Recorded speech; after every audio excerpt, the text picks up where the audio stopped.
खबरों में आगे बढ़ते हैं। मध्य प्रदेश के मुख्यमंत्री डॉक्टर मोहन यादव जनता जनार्दन की सेवा में सदैव तत्पर हैं। बुधवार को मुख्यमंत्री डॉक्टर मोहन यादव ने मध्य प्रदेश के किसानों को सौगात देते हुए इंदौर में किसानों को भावांतर की राशि ट्रांसफर की। जहां इंदौर में ही सीएम डॉक्टर मोहन यादव सरदार वल्लभ भाई पटेल की 150वीं जयंती पर आयोजित यूनिटी मार्च में शामिल हुए। बाद में उज्जैन में सीएम ने नवनिर्मित आकाशवाणी केंद्र का शुभारंभ किया। इससे पूर्व भोपाल में ही मुख्यमंत्री ने 5 दिवसीय राष्ट्रीय वाटर स्पोर्ट्स प्रतियोगिता और 45वीं अंतर्राष्ट्रीय जूनियर रोइंग चैंपियनशिप का शुभारंभ किया।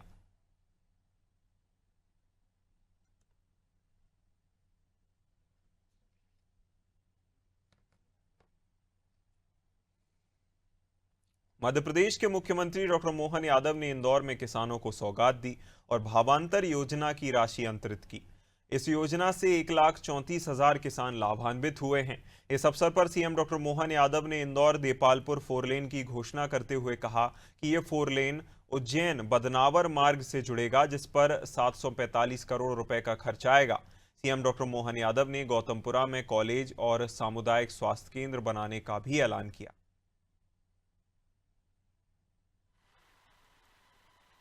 आपने कहा इंदौर देपाल 4 लेन बनाना चाहिए। बनाना है क्या? ताली वाली बजा के बताओ। इंदौर देपालपुर। चलो कोई बात नहीं, आपने ताली बजा के आनंद लिया है। मैं बनाने की घोषणा करता हूं। जोरदार अभिनंदन करें। ये लगभग 37 किलोमीटर का मार्ग, जिसमें लगभग 745 करोड़ का खर्चा आएगा। अब देपालपुर गौतमपुरा मांगे तो देना ही पड़ता। जोरदार अभिनंदन करो। मैं देने की घोषणा करता हूं। इसके बनने से इंदौर एयरपोर्ट से देपालपुर इंगोरिया होते हुए ये उज्जैन बदनावर मार्ग से भी जुड़ेगा 4 लेन, और इसके माध्यम से मतलब ये उज्जैन इंदौर इंगोरिया ये आगरे बता जावरा के बाद तो दिल्ली मुंबई से जुड़ जाएगा। माता अहमदाबाद भी जाएगा। देपालपुर से द्वारका सीधी सड़क बेधड़क। पीएम मित्रा पार्क से स्थानीय व्यावसायिक गतिविधियों को बढ़ावा मिलेगा। आपने कहा गौतमपुरा में कॉलेज नहीं, तो यहाँ के युवाओं के लिए भी कॉलेज खोलना है क्या? मुख्यमंत्री डॉक्टर मोहन यादव भोपाल के बड़े तालाब में 5 दिवसीय राष्ट्रीय वाटर स्पोर्ट्स प्रतियोगिताओं का शुभारंभ करने पहुंचे। जहां इस अवसर पर मुख्यमंत्री ने अपने संबोधन में कहा कि रोइंग में हम नेशनल चैंपियन भी हैं और वाटर स्पोर्ट्स फेस्टिवल में प्रदेश बेहतरीन प्रदर्शन कर रहा है। उन्होंने कहा कि ऐसे आयोजन की मेजबानी करना गर्व की बात है और ये भोपाल की खूबसूरती का उदाहरण भी है।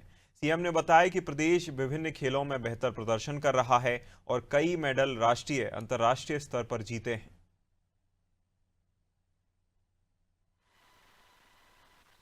इवेंट इंदौर में भी होने वाली है और उसके बाद वो गुजरात टीम जाने वाली है। मैं उम्मीद कर रहा हूँ कि इसके पहले आज ये डबल खुशी है इस स्थान पर, जब रोइंग चैंपियनशिप की मेजबानी भी हमको मिल रही है। और ये और आनंद है कि रोइंग में नेशनल चैंपियन भी हम ही हैं। ये हमारे लिए डबल आनंद है। और इस अवसर पर जब मैं मध्य प्रदेश के वाटर स्पोर्ट्स में एशियन गेम्स की तरफ देखता हूं, तो अंतर्राष्ट्रीय मंच पर पदक जीतने का गौरव भी देश को दिलाने में मध्य प्रदेश की अपनी भूमिका है।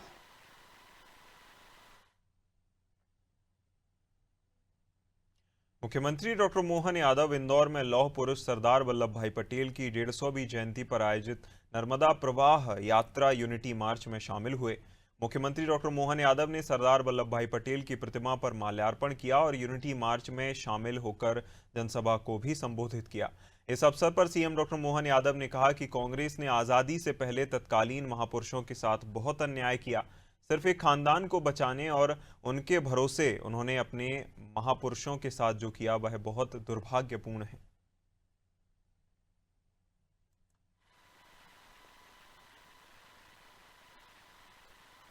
हमारे लिए सौभाग्य की बात है।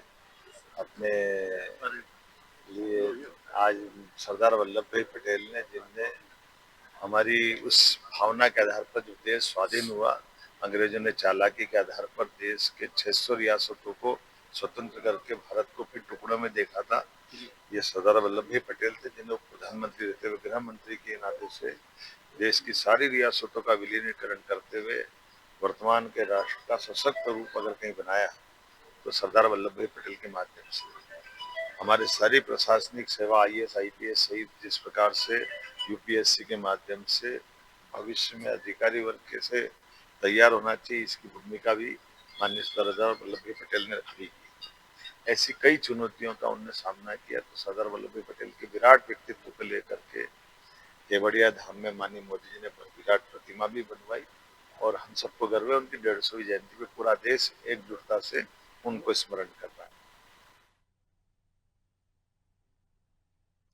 मुख्यमंत्री डॉक्टर मोहन यादव ने उज्जैन में आकाशवाणी केंद्र का शुभारंभ किया।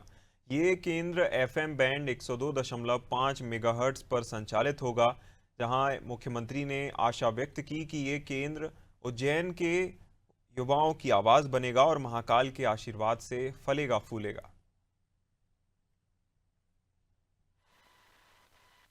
आप उज्जैन के इस केंद्र से क्या सुन के कितना इस कान को परमात्मा ने कितनी प्रतीक्षा कराई ये सुनने के लिए कि आकाशवाणी का उज्जैन केंद्र है।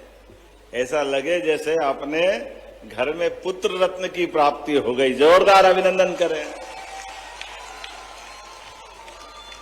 आकाशवाणी, दुनिया भर में आकाशवाणी होगी, लेकिन आकाशवाणी यहां देववाणी के रूप में होगी, हमारे महाकाल वाणी के रूप में होगी। बाबा महाकाल की नगरी में